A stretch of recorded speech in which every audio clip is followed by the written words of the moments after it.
Hello dear students, Gyansheel school of physics में आप सबका हार्दिक स्वागत है। आज हम बात करने वाले हैं गॉस लॉ पे। इन गॉस लॉ बहुत इंपॉर्टेंट टॉपिक है उन स्टूडेंट्स का जो बोर्ड पॉइंट ऑफ व्यू से प्रिपेयर कर रहे हैं और बट उन स्टूडेंट्स के लिए भी जो कम्पिटेटिव एग्जाम के लिए प्रिपेयर कर रहे हैं, क्योंकि बहुत सारे क्वेश्चंस, चाहे वो प्रॉब्लम्स हैं, न्यूमेरिकल्स हैं, कॉन्सेप्चुअल क्वेश्चंस हैं, मोस्टली इस कॉन्सेप्ट से पूछे जाते हैं। और मैं अगर स्टेट बोर्ड्स या जितने भी अदर बोर्ड्स की एग्जाम की बात करूं तो उनमें भी बहुत सारे क्वेश्चंस गॉस लॉ पे फोकस रहते हैं। तो बहुत यूं कहें कि ये जितने भी स्टूडेंट्स हैं जो इस वक्त +2 या किसी उसमें प्रिपेयर करें, उन सबका ये मोस्ट फेवरेट टॉपिक है। तो आज का जो मेन कंटेंट रहेगा आज के लेक्चर्स का, वो इन पॉइंट्स पे रहेगा। तो सबसे पहले जो हम बात करेंगे गॉसियन सरफेस के ऊपर बात करेंगे। उसके बाद हम What is the concept to introduce the Gaussian surface? तो Gaussian surface को introduce करने के पीछे concept क्या है? And then I will talk about the significance of the Gauss law. क्योंकि आज का जो main topic है that is the Gauss law. और आज आप सीख पाएंगे कि how easily we can derive out the expression for Gauss law. परंतु derivation derive करने से पहले what is the necessity to introduce the Gauss law? ये मैंने सबसे पहले explain करूँगा। And then finally I will talk about the concept of Gauss law, कि जो Gauss law का जो concept है उसको introduce करने की जरूरत क्यों पड़ी। तो one by one हम इन contents को explain करते हैं कि सबसे पहले तो हम जानते हैं कि जानना चाहते हैं कि Gaussian surface होता क्या है। तो it is an imaginary symmetrical surface drawn to enclose a charge। कैसा surface है? Imaginary है, सिमेट्रिकल सरफेस है जो क्या करता है, किसी चार्ज को इनक्लोज करता है। इट मींस नंबर 1 इमेजिनरी है और इसकी सिमेट्री कैसी है, कोई वेल डिफाइंड सिमेट्री है, सिमेट्रिकल सरफेस। और जो सरफेस है that is a 3D, right. कैसा सरफेस है? That is a 3 dimensional surface है। Here surface not simply that is a 3 dimensional surface drawn to enclose a charge. Enclose charge means जो charge को enclose करता है, mean उसके अंदर charge की बात हो रही है। ओके, तो ये गॉसियन सरफेस का जो है इसका एक ब्रीफ सी डिस्क्रिप्शन है। And then what should be the key point? The main key point is that जो electric field intensity have the same value at every point of the Gaussian surface. I am talking about the Gaussian surface. जो Gaussian surface पे जो electric field intensity की value क्या होनी चाहिए, same होनी चाहिए एट एवरी पॉइंट। उस गॉसियन सरफेस पे किसी भी पॉइंट पे जो electric field intensity should be same. And then what should be the condition to draw on the Gaussian surface? Very important, क्योंकि जब भी आप गॉसियन सरफेस ड्रॉ करें तो उसके लिए क्या कंडीशन होनी चाहिए? क्लियर? तो सबसे वैसे तो जो बहुत सारी कंडीशंस हैं, जो मैं मेनली फोकस करूंगा तो 2 कंडीशंस पे फोकस करूंगा, राइट। तो number 1, it should not pass through charge. Number 1, it should not pass through charge, right. ये चार्ज पास थ्रू नहीं होना चाहिए। And number 2, should pass through a point where we have to find out the electric field. तो आप यहाँ पे मैंने एक geometry, well defined geometry drawn किया। This is a Gaussian surface जो एक पॉइंट चार्ज को इनक्लोज कर रहा है, राइट। मैंने this is a Gaussian surface and at this surface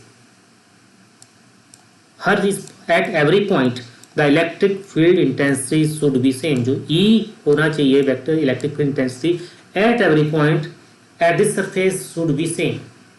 and और जो जिस पॉइंट्स पे आप इलेक्ट्रिक फील्ड निकालना चाह रहे हैं उस फील्ड से, उस पॉइंट से वो गॉसियन सरफेस पास थ्रू होना चाहिए।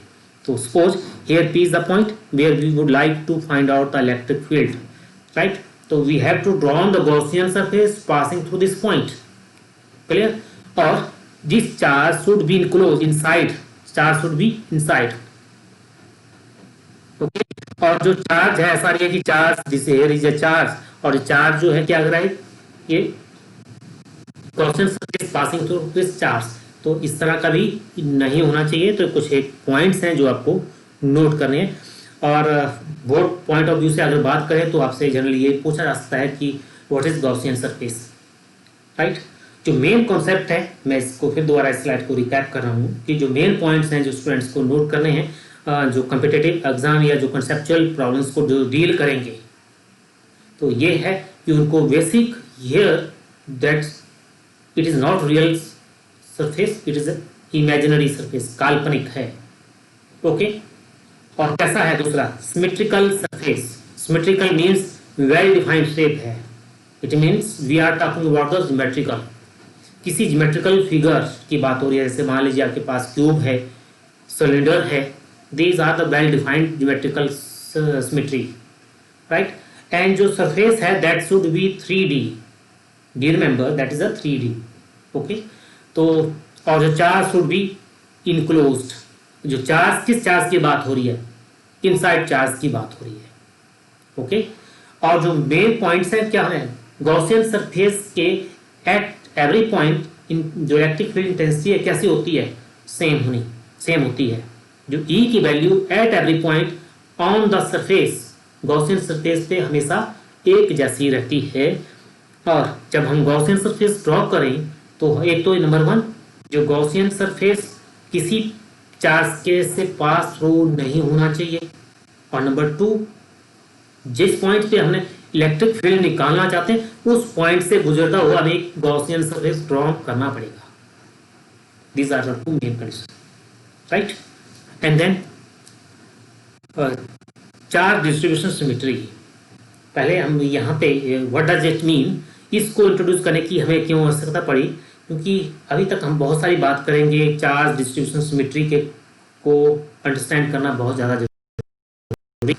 हालांकि ये क्वेश्चन एग्जाम में पूछा नहीं जाता है, तो फिर भी मैं यहाँ पे इसको इंट्रोड्यूस करना चाहता हूँ कि व्हाट डज इट मीन, एक चार्ज डिस्ट्रीब्यूशन सिमेट्री से आपका मतलब क्या है।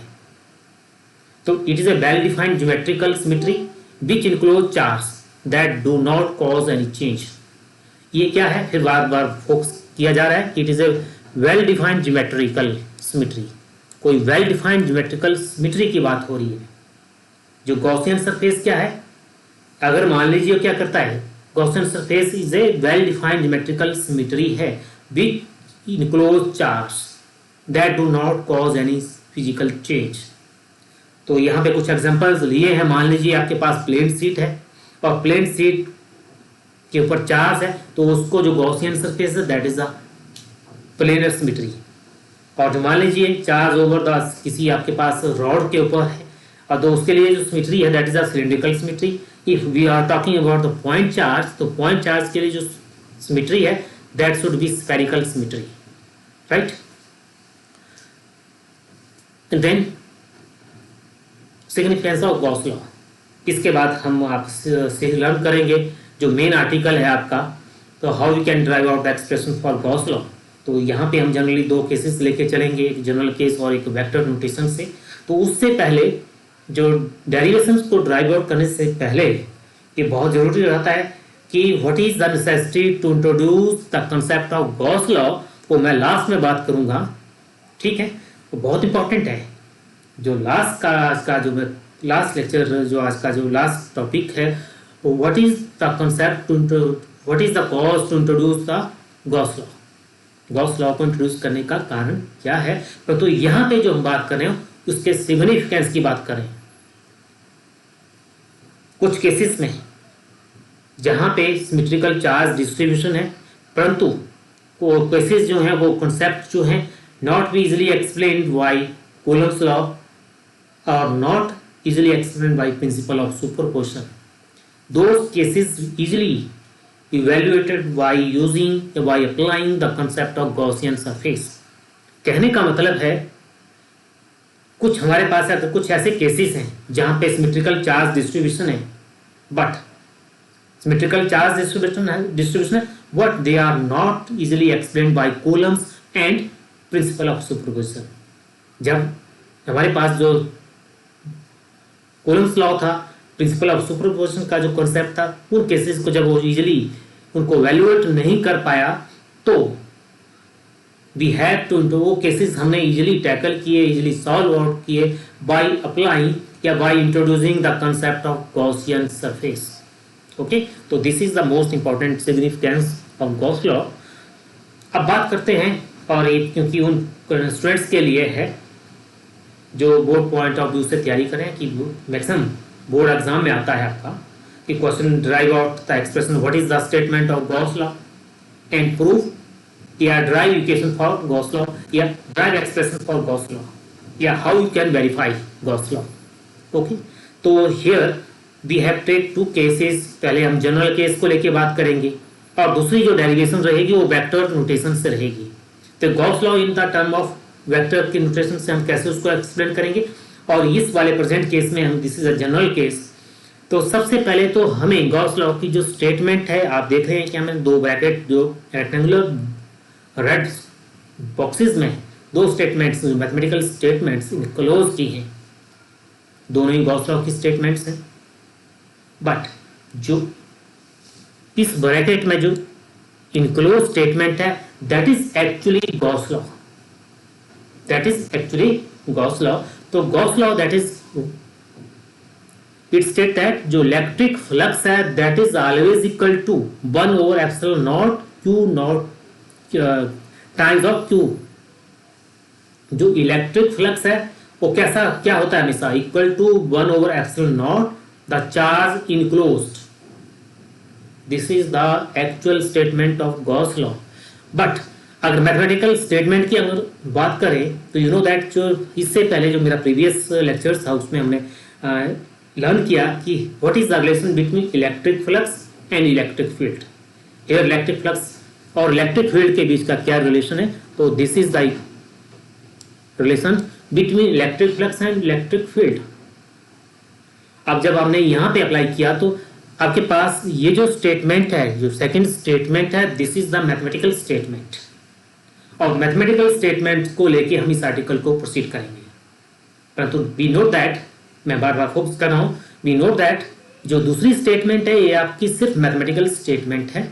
जो एक्चुअल लॉ है that is the statement number 1 जो फर्स्ट बॉक्स में है, total electric flux is always equal to 1 over epsilon naught the charge enclose. ये क्लोज सरफेस की बात हुई है जो मैंने आपको गॉसियन सरफेस के कंसेप्ट में क्लियर किया, राइट। तो अगर मान लीजिए इसको मैथमेटिकल स्टेटमेंट को हमने डिफाइन करना है तो आप यहाँ पे देखिए दिस इज द इंटीग्रल और इसको क्लोज है, that is we are talking about the close surface. तो this is the surface integral over close surface. और किस चीज का इंटीग्रल है ये, that is the surface integral of electric field over close surface that is always equal to 1 over epsilon not times the charge enclose. इसी स्टेटमेंट को मैंने राइट डाउन कर लिया, क्लियर। अब आपसे पूछा गया है कि drive the equation for Gauss law या इस गॉस लॉ को प्रूव कीजिए। तो सबसे पहले तो क्या किया, मैंने एक पॉइंट चार्ज क्यू लिया, उसको लोकेट कर लिया एक पॉइंट ओ पे, और मान लीजिए मैंने एक पॉइंट पी लिया जहां पे मैंने इलेक्ट्रिक फील्ड इंटेंसिटी इवेल्युएट करनी है। ओके, तो गॉसियन सरफेस का एप्लीकेशन अप्लाई करना है तो गॉसियन क्या इंपॉर्टेंट कंडीशन है, charge should B enclose, charge को इनक्लोज होना चाहिए इनसाइड मीन जो गॉसियन सरफेस के अंदर ही चार्ज होना चाहिए, राइट। और जो पॉइंट जिस पॉइंट पे आपने इंटेंसिटी कैलकुलेट करनी है उस पॉइंट से के थ्रू आपने एक गॉसियन सरफेस ड्रॉ करना है। तो इस पॉइंट पे मैंने गॉसियन सरफेस ड्रॉ कर लिया, राइट। ओके, अब यहाँ पे इस सरफेस पे मैंने एक स्मॉल सरफेस एरिया एलिमेंट ले लिया दैट इज ds। यहाँ पे क्या ले लिया, स्मॉल सरफेस एरिया एलिमेंट ले लिया ds। और अब इस ds का जो एरिया वेक्टर है, और एरिया वेक्टर का कॉन्सेप्ट क्या है, that area vector is always normal. जो एरिया वेक्टर का कॉन्सेप्ट है क्या है, area vector always normal to the surface. जो एरिया वेक्टर हमेशा कैसा होना चाहिए, नॉर्मल टू द सरफेस। तो यहाँ पे अगर आपका सरफेस है ds तो इसका नॉर्मल जो area vector along this direction। तो पॉइंट O पे प्लस चार्ज है, पॉइंट B पे suppose to be test charge. तो क्या करते हैं, जो इलेक्ट्रिक वेक्टर लगेगा बाहर की तरफ रहेगा और एरिया वेक्टर दोनों की सेम कंडीशन है, सेम डायरेक्शन है।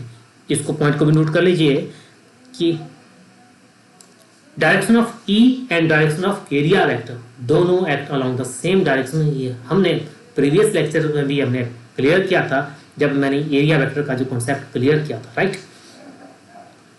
अब आपके पास OP that is the art. अब हम यहाँ पे मैथमेटिकल स्टेटमेंट से इसको चलते हैं vector E dot vector ds। This is surface integral, right. तो अब हमें क्या करना है, हमने यहाँ पे डॉट प्रोडक्ट का एप्लीकेशन अप्लाई कर देना है। Vector dot dot vector A dot vector B that is A B cos theta, और यू नो दैट ई और डी एस के बीच का जो एंगल है हियर दैट इज 0 डिग्री, तो cos 0 इज इक्वल टू 1। तो आपके पास this equation reduce to integral of E D S. अब इसके बाद जो मेरा नेक्स्ट इक्वेशन रहेगी, वो नेक्स्ट इक्वेशन रहेगी I have to put down the equation for E के लिए क्या कौन सी एक्सप्रेशन है उसको यहाँ पे अप्लाई कर देना है, क्योंकि this is the case of point charge. और पॉइंट चार्ज के केस में आपने इलेक्ट्रिक फील्ड के लिए इक्वेशन पहले ड्राइव कर चुके हैं और आपको मालूम होना चाहिए कि वो इलेक्ट्रिक फील्ड की इक्वेशन क्या होती है। तो डायरेक्टली उसको आप यहाँ पे अप्लाई कर दीजिए नेक्स्ट स्टेप में। तो this is the equation for electric field due two point charge. इसको यहाँ पे अप्लाई कर दिया और उसके बाद नेक्स्ट स्टेप में इसको बाहर रख लिया, तो अंदर इंटीग्रेशन के बाहर this is the surface integral of ds, right. Total surface area. अब surface area here I am not talking about the circle. बहुत सारे स्टूडेंट्स कंफ्यूज होते हैं, this is the case of circle और डायरेक्टली अप्लाई कर लेते हैं pi R square. Be remember, मैंने उस वक्त भी नोट कहा था कि कुछ पॉइंट्स नोट कर लीजिए। तो दिस इज द 3D, कैसी शेप है, गॉसियन सरफेस कैसा है, दैट इज 3D, 3 डायमेंशनल। तो यहाँ पे जो बात हो रही है that is a spherical surface, और जो स्फीयर का जो सरफेस एरिया है that is a 4 pi R square. Okay, 4 pi R square की जब आप वैल्यू यहाँ पे पुट कर देंगे, जो कैंसिल आउट होता है उसको कैंसिल आउट कर दीजिए, और finally you can achieve the equation of Gauss law. Okay, जो सेकंड पार्ट है ये भी गॉस लॉ के डेरिवेशन के लिए ड्राइव आउट करना है, और कभी बोर्ड एग्जाम में पूछा जाता है। तो आपको अगर मान लीजिए पूछ लिया गया कि इन वेक्टर फॉर्म में आप गॉस लॉ को वेरीफाई कीजिए, तो मीन्स लॉ को with the information of direction को इनकॉर्पोरेट करके इसको ड्राइव आउट कीजिए, तो आपको पर्टिकुलरली इसी को ही आप प्रोसीड अप करना है। तो यहाँ पे मैं स्टेटमेंट पे नहीं जाऊँगा, मैं डायरेक्टली आपके पास डेरिवेशंस पे आता हूँ, क्योंकि अब you know that this one जो already explain in the previous article. अब यहाँ पे जो इलेक्ट्रिक वेक्टर ई की जो वैल्यू है, इलेक्ट्रिक फील्ड वेक्टर की जो वैल्यू है, उसको हमने डायरेक्टली अप्लाई करना है। बट नोट दैट क्योंकि वी आर अब हम इस आर्टिकल को प्रोसीड कर रहे हैं इन वेक्टर फॉर्म में, और वेक्टर फॉर्म में means we have to incorporate the direction of information about the direction. हमें डायरेक्शन के बारे में इंफॉर्मेशन इनकॉर्पोरेट करना है। जो आपके पास इलेक्ट्रिक फील्ड की जो इक्वेशन है पहले पॉइंट चार्ज की, वो जनरल इक्वेशन थी, परंतु वेक्टर नोटेशन में आपके पास दिस वन, ये दोनों इक्वेशंस आपको पता होनी चाहिए। क्लियर, ये हमने पहले भी डिस्कस कर लिया है, और जब प्रीवियस लेक्चर्स जो थे उस वक्त इनको एक केस हमने स्टडी किए थे। अब जब हम यहाँ पे अप्लाई कर दें तो आपके पास अब आ गया next vector R dot vector D S. मैं इन पॉइंट्स पे फोकस करूंगा जहाँ पे स्टूडेंट्स क्या करते हैं, उन स्टेप्स को क्रैम करने की कोशिश करते हैं, लर्न करने की कोशिश करते हैं। मैं यहाँ पे हर चीज़ को एक्सप्लेन करूंगा कि एक के बाद जो नेक्स्ट स्टेप आया वो कहाँ से आया, और यही आपको अंडरस्टैंड करना है। मेन प्रॉब्लम स्टूडेंट्स के साथ यही होती है कि वो क्या होता है कि उस एक स्टेप के बाद जो दूसरा स्टेप है दे आर नॉट अंडरस्टैंड इस स्टेप के बाद जो दूसरा इक्वेशन आई ये कैसे आई। तो मेरा फोकस उन पॉइंट्स पे ज़्यादा रहेगा। तो इसके बाद इलेक्ट्रिक फील्ड की यहाँ पे वैल्यू पुट कर दी, तो आपके पास जो फोकस रहेगा जो मैंने अंडरलाइन किया vector unit vector R dot D S.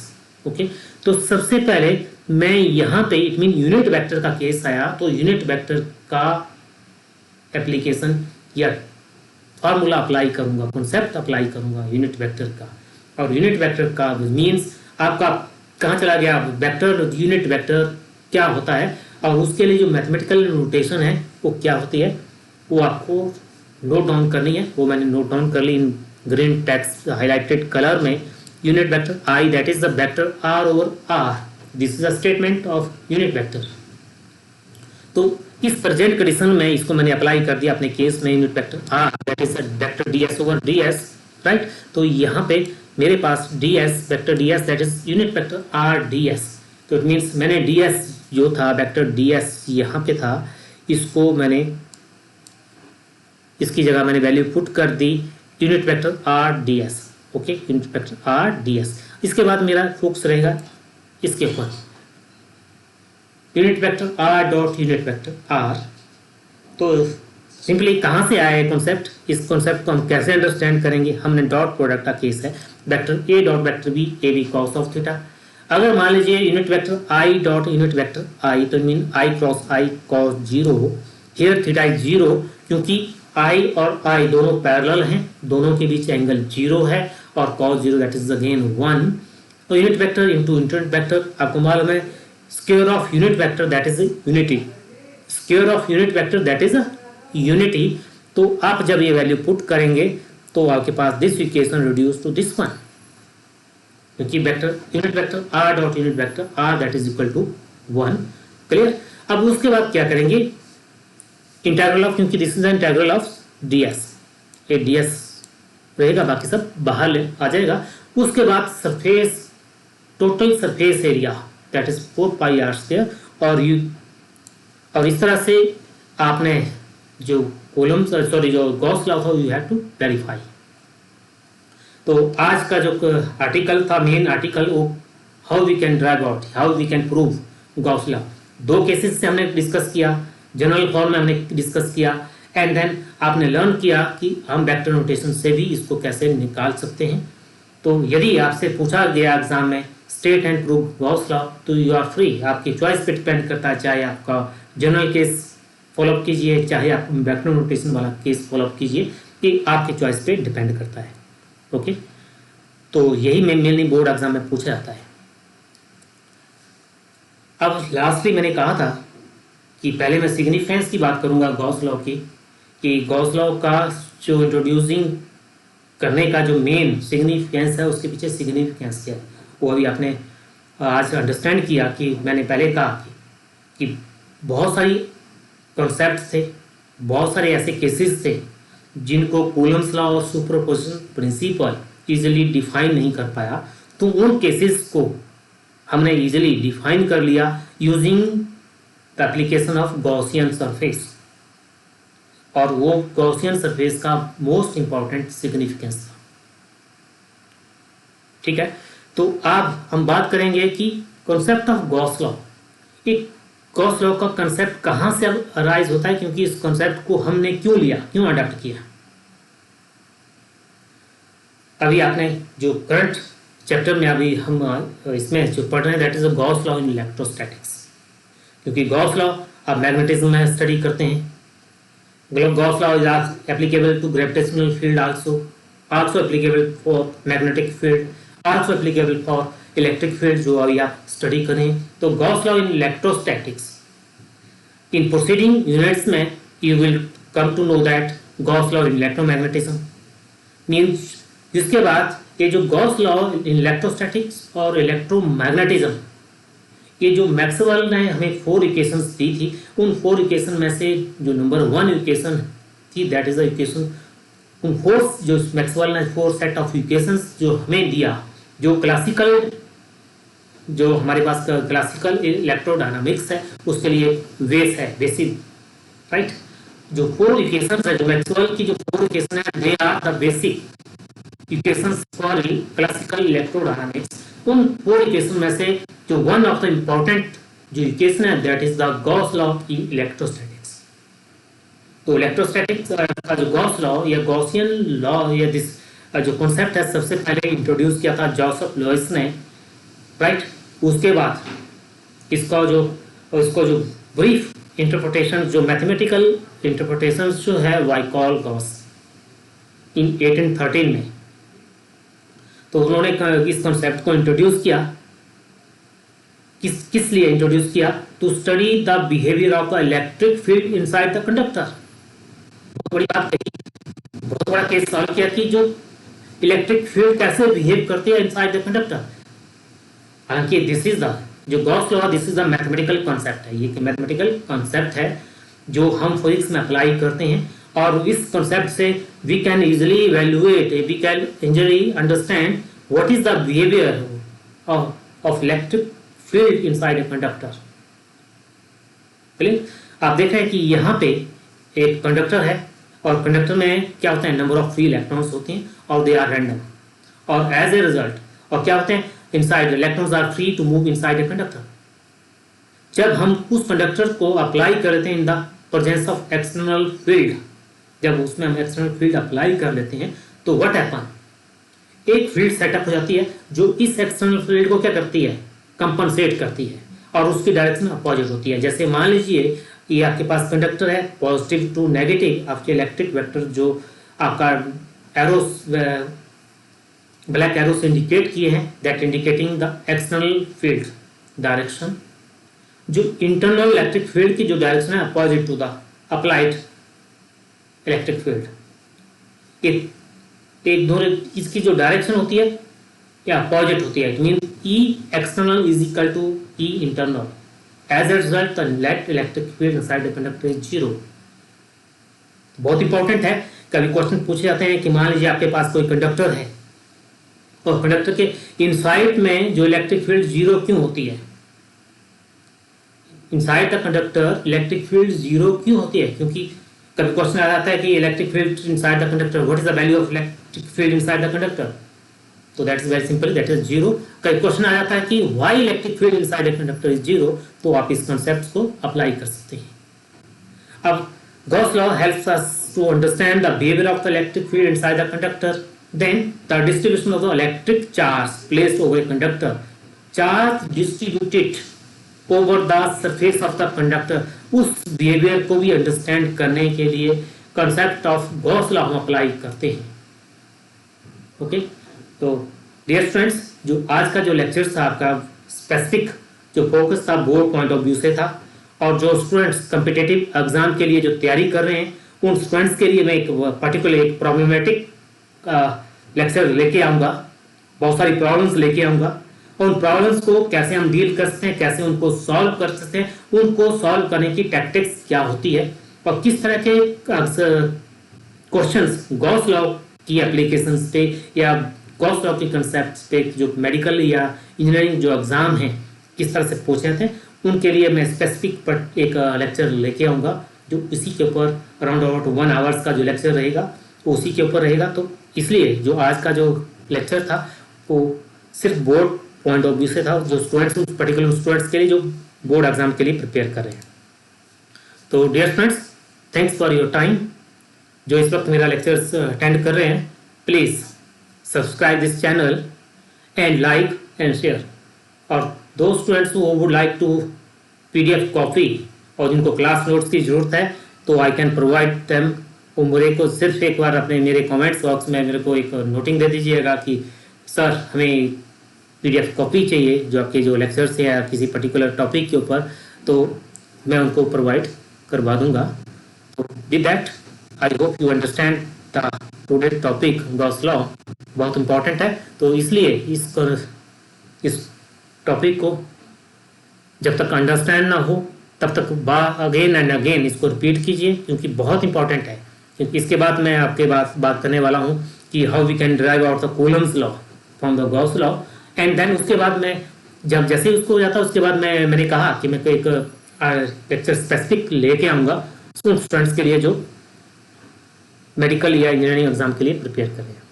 तो डियर students, thanks for your watching.